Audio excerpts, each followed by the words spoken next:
Hemen gaude, Amute auzoan, Jaizubila errekan, eta Hondarbilan daukagun eta Bidasoako azken gabarraren berreskuratze lanetan gaude.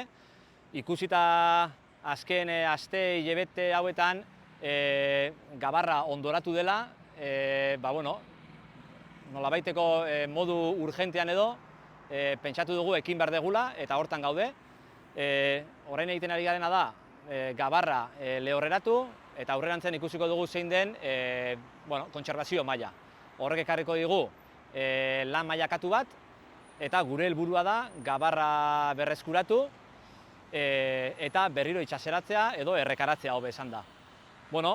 Hontan sustraia taldearen parte hartzea izango dugu, eta pentsatzen dugu nolabait ere, orokorrean herritarrak gonbidatu nahi dugu prozesu hontan parte hartzea ere bai, ez?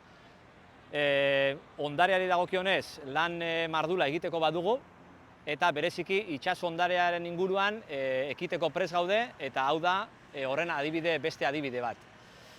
Besterik gabe, animatu jendeak bertaratzea, eta gero jakin ekarriko dula ondarearen ezagutzaren beste mailakatze, beste fase bat, beste atal bat, eta orduan prozesu honek urtetako prozesua izango da, baina ziur nago topatuko dugula gabarra dagokion lekuan eta dagokion egoeran.